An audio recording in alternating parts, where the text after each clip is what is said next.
in the Shade of the Qur'an by Sayyid Qutb. Surah 82, Surah Al Infitar, Cleaving Asunder. بسم الله الرحمن الرحيم إذا السماء انفطرت وإذا الكواكب انتثرت وإذا البحار فجرت وإذا القبور بعثرت علمت نفس ما قدمت وأخرت يا أيها الإنسان ما غرك بربك الكريم الذي خلقك فسواك فعدلك في أي صورة ما شاء ركبك كلا بل تكذبون بالدين وإن عليكم لحافظين كراما كاتبين يعلمون ما تفعلون إن الأبرار لفي نعيم وإن الفجار لفي جحيم يصلونها يوم الدين وما هم عنها بغائبين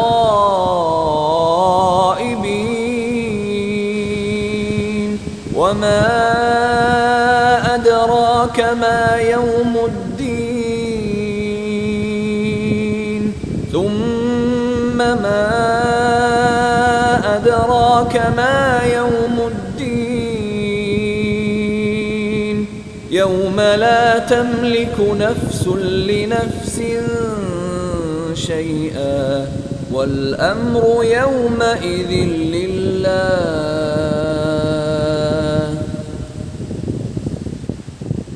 Bismillah ar-Rahman ar-Rahim.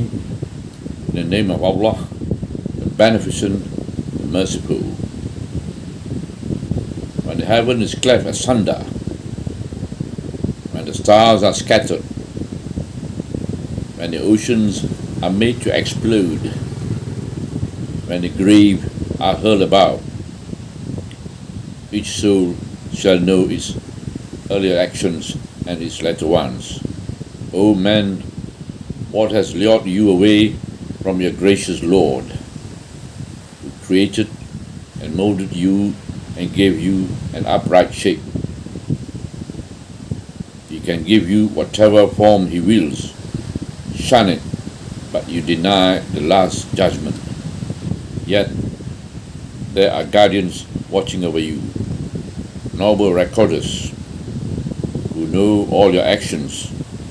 Surely the righteous shall be in bliss, while the wicked shall be in hell, where they shall be thrown on the day of judgment, nor shall they ever be absent from it. Would that you knew what the day of judgment is? Oh, what that you knew what the day of judgment is. It is a day when no soul can be of any help to any other soul, and when Allah reigns supreme. And this short surah refers to the great upheaval discussed in the previous surah, the darkening, but give it a special color.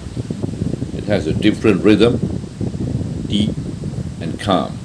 It adds a touch of expostulation coupled with an implicit threat. Hence, it does not detail the scenes of the great upheaval as in the previous surah, where these scenes are dominant. The scenes here are shorter in order to suit its quieter atmosphere and slower rhythm. At the opening, the surah mentions the cleaving of the sky. scattering of the sky, the bursting of the ocean, and the hurling of the graves, as simultaneous with every soul's knowledge of its earlier and later actions on that solemn day. The second part starts with a remonstrance combined with an implicit threat to man who is the recipient of abundant grace. Yet, he does not show any gratitude for Allah's grace. O man, what has lured you away from your gracious Lord, who created and molded you and gave you an upright shape? He can give you whatever form he wills. The third part provides the reason for such an ungrateful attitude, the denial of reckoning and judgment. The surah tells us is the source of every evil. The reality of the meting out of rewards and punishment at the last judgment is re-emphasized. Shun it, but you deny the last judgment. Yet there are guardians watching over you, noble recorders who know all your actions. Surely the righteous shall be in bliss, while the wicked shall be in hell, where they shall be thrown on the day of judgment, nor shall they ever be absent from it. The final part gives an idea of how fearful the day of judgment is, how everyone is absolutely helpless and all power belongs to Allah. Would that you know what the day of judgment is? Oh, would that you knew what the day of judgment is? It is a day when no soul can be of any help to any other soul, and Allah reigns supreme. So the surah represents yet another way of portraying the same basic principles stressed in this 30th part of the Qur'an in various methods and styles. When the heaven is cleft asunder, when the stars are scattered,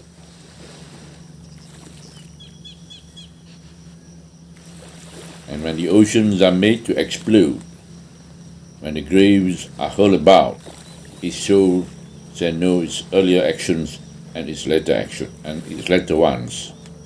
In the commentary on the previous surah, we describe the feelings generated in people when they visualize the universe undergoing a change so violent that it leaves nothing in its familiar shape and condition.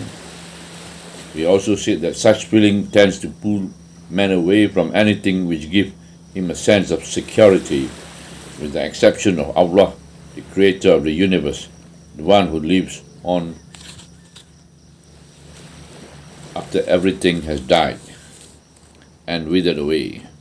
Man's heart is thus made to turn to the only true being who neither changes nor dies, to seek his support and security in the face of the general upheaval which destroys everything that seemed once to be permanent. For nothing lives forever except the Creator, who is the only one worthy of being worshipped. The first aspect mentioned here of the universal upheaval is the cleaving or rending of the sky, which is mentioned in other surah. When the sky is split asunder and becomes rose red, like stained leather, or the sky will be rent asunder, for at that day it is frail and tottering, or when the sky is rent asunder, that the sky will be split or rent asunder on that day is certain. What is meant exactly by such rending and how the sky will look after it has been rent are difficult to say. All that we are left with is a feeling of violent change which overwhelms the universe as we see it, and the realization that its perfect system will no longer be in operation. The violent upheaval in the universe causes the stars to scatter after they have been held together by a system which makes every star keep its orbit, along which it may move fearfully fast without swerving out of it. If the system is broken at any time, as will happen when the life of the stars comes to its end, they will just disappear in the white space as does a particle of dust running loose. The explosion of the ocean may refer to their being overfull to the extent that they drown the dry land and swallow the rivers. It may alternatively mean an explosion which separates oxygen from hydrogen, the two gases which form water. Thus, water returns to its original gas condition.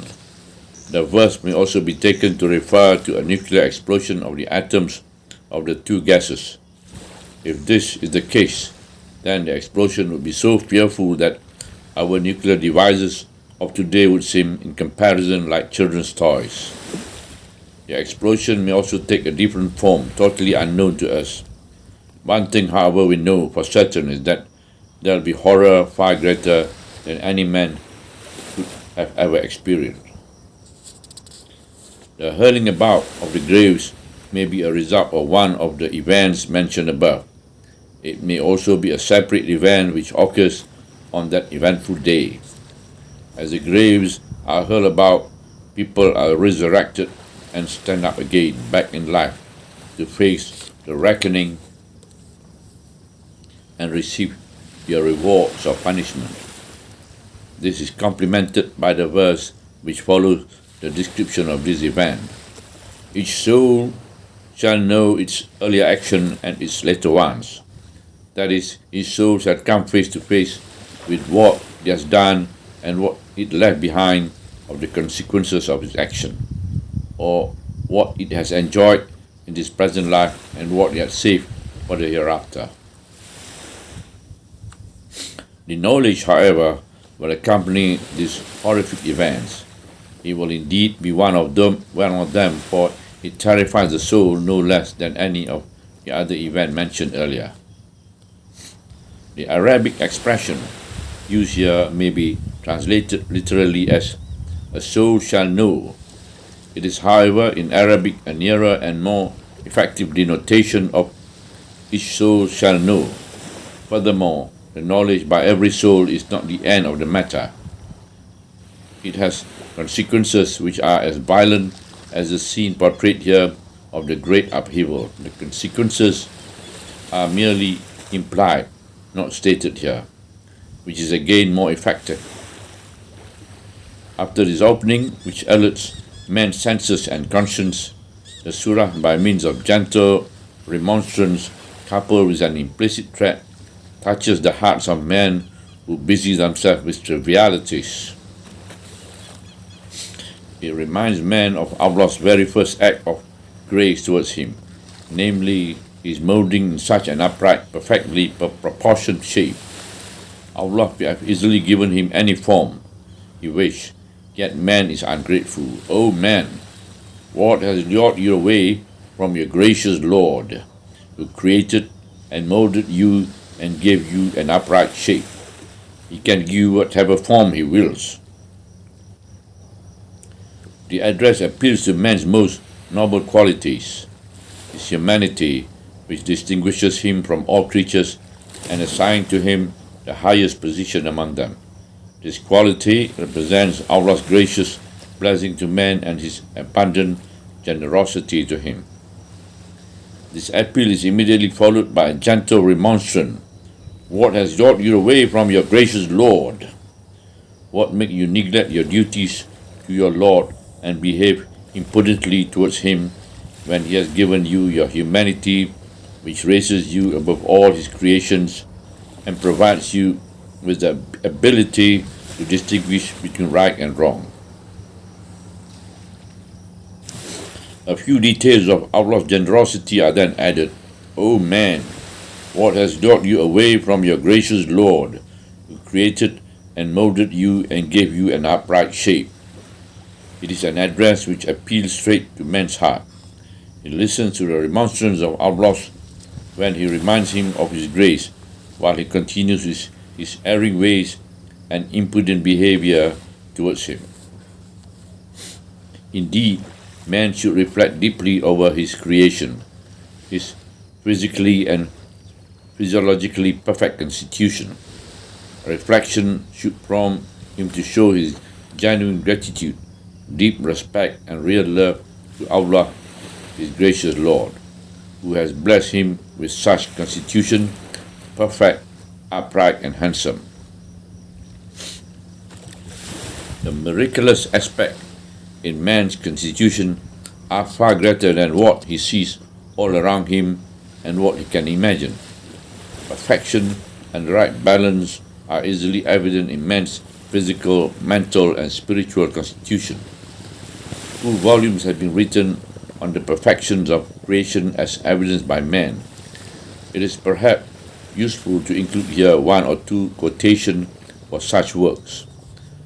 The human body is composed of a number of specialized systems: the skeleton, the muscular system, the skin, the digestive system, the blood circulation system, the respiratory system, the procreative system, the lymphatic system, the nervous system, the urinary system, and the senses of tasting, smelling, hearing, and seeing. Every one of these systems is miraculous and far more wonderful than any scientific achievement, which makes man possessed with wonder.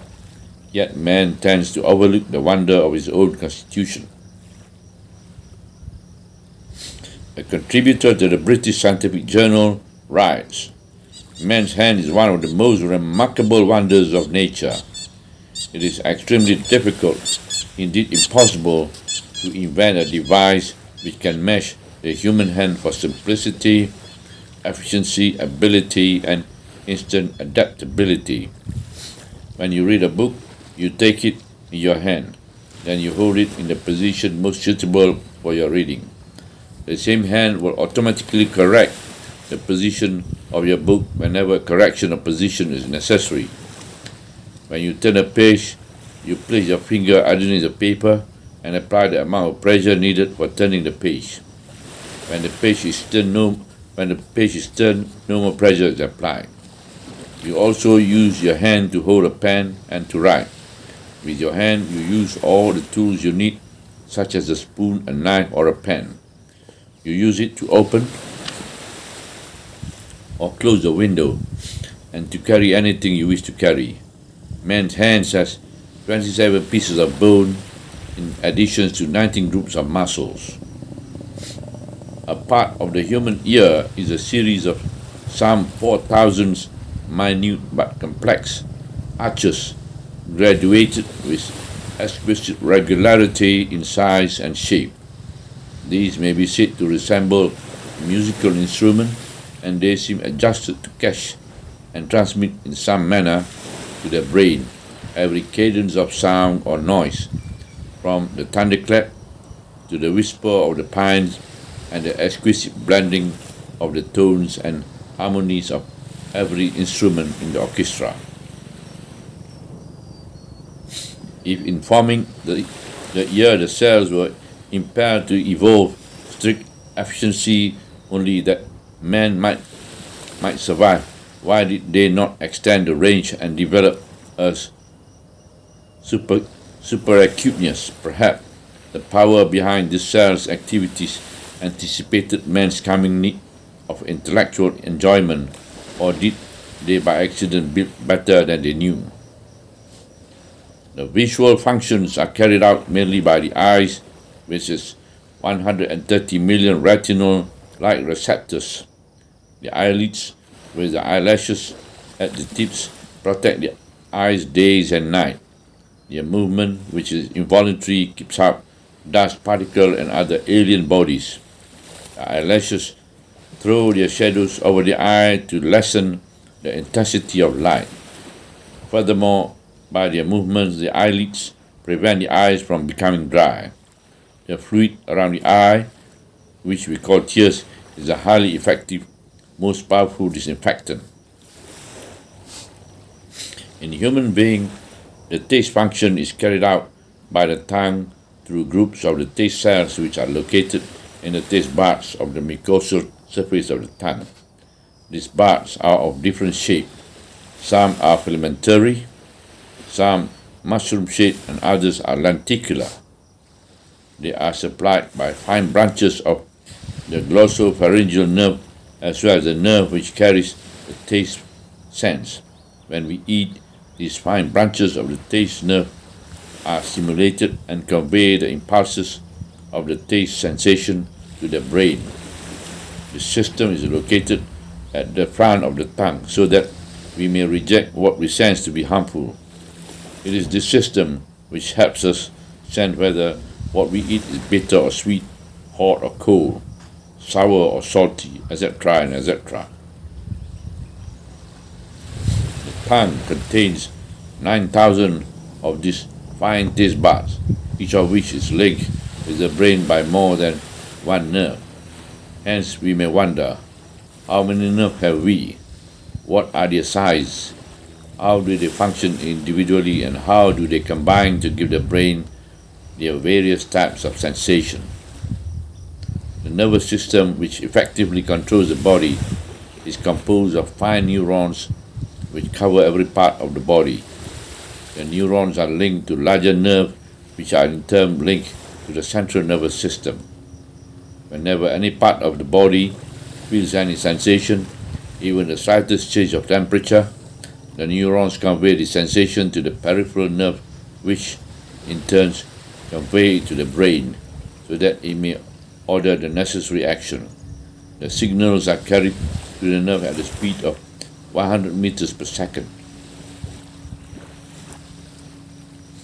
We think of digestion as a process in a chemical laboratory, and of the food which we eat as raw material, we immediately discover that it is a wonderful process which will digest anything edible except the stomach itself. First, into this library we put a variety of food as a raw material without the slightest regard for the laboratory or how the chemistry of digestion will handle it. We eat steak, cabbage, corn and fried fish, wash it down with any quantity of water, and top it off with alcohol, bread and beans. We may add sulfur and molasses as spring medicine.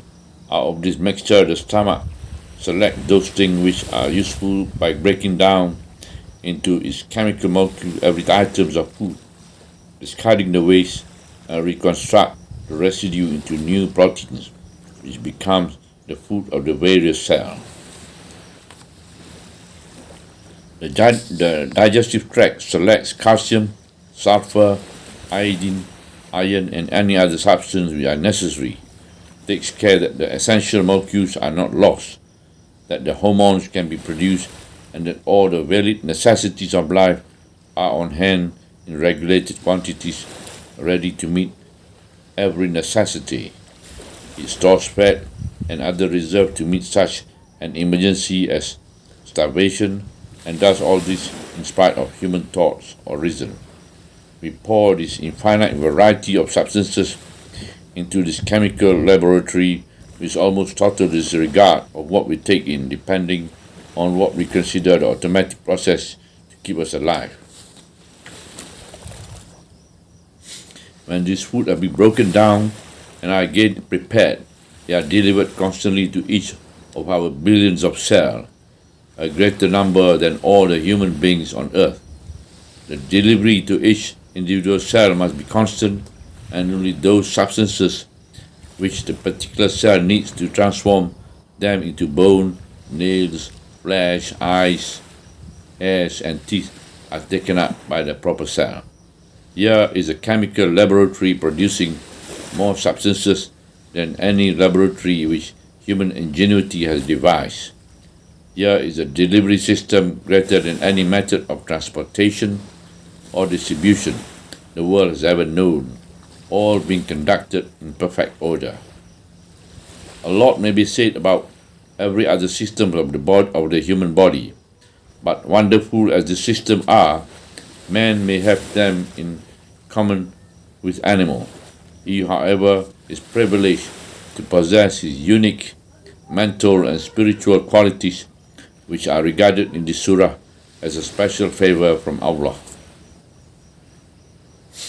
After the surah has dealt with the humanity of man, it mentions the perfection of his creation and the right proportioning of his mold. O man, what has brought you away from your gracious Lord, who created and molded you and gave you an upright shape. Let us reflect on our powers of comprehension, the nature of which is unknown to us.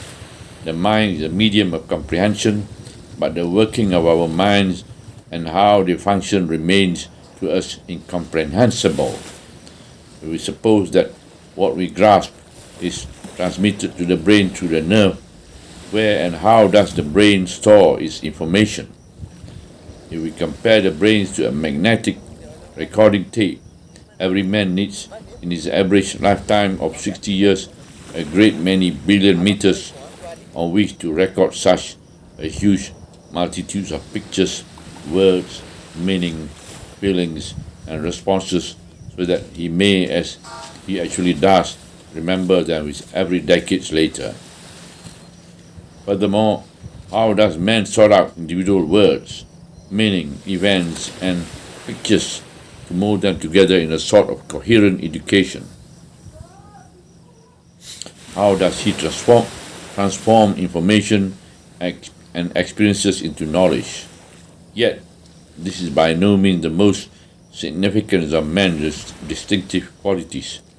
There is that wonderful ray of Allah's spirit, which provides a link between man and the beauty of the universe and its creator. As this link is established, man can experience a clear, bright moments, a sense of communion with the infinite, the absolute, which prepare him for a blissful eternal life in Allah's paradise. Yet man has no power to comprehend the nature of his spirit, which is Allah's greatest favor to him and which makes him a man. Hence, Allah addresses him by this quality of his, O man, then remonstrates with him directly, what lures you away from your gracious Lord? Thus man is reminded of Allah's greatest favor, but he stands impudent, negligent of his duties to Allah, unashamed and ungrateful. But man does not need more than to realize the source of this remonstrance and what attitude he adopts when he stands before his Lord, to be absolutely overwhelmed by shame. O man, what lures you away from your gracious Lord, who created and molded you and gave you an upright shape? He can give you whatever form he wills. The surah moves on to explain the reason for man's impudence and negligence, namely the denial of the Last Judgment. It emphatically confirms the reality of reckoning, rewards and punishment. Shun it, but you deny the Last Judgment. Yet there are guardians watching over you, noble recorders who know all your actions. Surely the righteous shall be in bliss, while the wicked shall be in hell, where they shall be thrown on the day of judgment, nor they shall ever be absent from it. The English expression shun it is used here to render the meaning of the Arabic word kalla, which is a command to desist and an indication of a change of subject and style. Hence the following verse are in the form of a statement. Shun it, but you deny the Last Judgment. You think that reckoning and accountability are falsehood, and this is precisely the cause of your impudence and negligence of your duties. How can any person disbelieve in the judgment and still lead a life based on goodness and right guidance? Some people may achieve a higher degree of faith. They worship Allah because they love Him, nor out of fear of punishment, nor in hope of reward. But these people continue to believe in the Last Judgment. They fear it and look forward to it at the same time because they hope to be with their beloved Lord. When man, however, flatly rejects the day of judgment, he will be devoid of politeness and life. His heart and conscience are dead. You deny the day of judgment when you will certainly face it. Everything you do in this life will be counted for or against you. Nothing is lost, nothing forgotten. Yet there are guardians watching over you, noble recorders who know all your actions. These recorders are the angels charged with accompanying men, watching them and recording all what they do and say. We do not know and are not required to know how this takes place. Allah knows that we are neither given the ability to understand it, nor we are going to benefit by understanding it, because it does not affect the purpose of our existence. Hence, it is useless to attempt to explain by our means what Allah has chosen not to reveal to us of the world and of the imperceptible and of the imperceptible. Sufficient it is to us to feel that we do not live in vain, and that there are noble recorders who note what we do in order to be alert and prudent. Since the atmosphere of the surah is one of benevolence and nobility, the description of these recorders given here is that they are noble, so that we may feel shy and try to be polite in the presence of these noble angels. It is natural for people to exercise extra care, not to say or do anything impolite or disgraceful when they are in the presence of noble people. How careful would they be if they realized that they were all the time in the presence of angels? The surah indeed arouses the most noble feelings of our upright nature by portraying this fact in such a familiar way. We are then told of the destinies of the righteous and the wicked, which are determined by the reckoning based on the recording by the noble angels. Surely the righteous shall be in bliss, while the wicked shall be in hell, where they shall be thrown on the day of judgment, nor shall they ever be absent from it.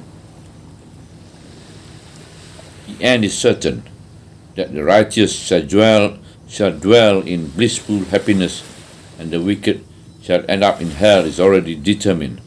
A righteous person is the one who consistently does right actions, i.e., good deeds of all kinds, until doing them become an intrinsic quality of his life.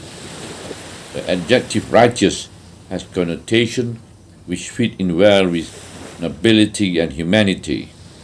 The contrasting quality, wickedness, carries connotation of insolence and impudence, as the wicked indulge in their sinful actions.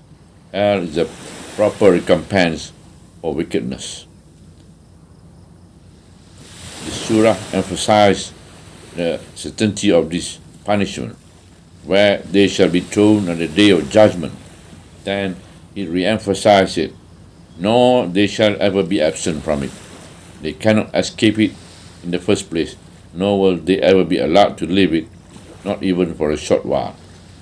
Having stated what happened on the day of judgment, the surah emphasizes again the certainty of that day, since it is denied by some. The emphasis is provided here in the forms of a rhetorical question which enhances the mystery surrounding the subject of the question.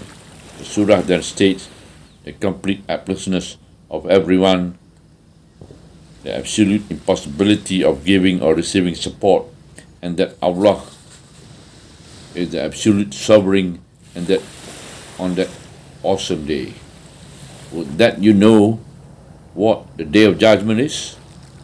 Oh, that you know what the day of judgment is the day when no soul can be of any help to any other soul, and Allah reigns supreme.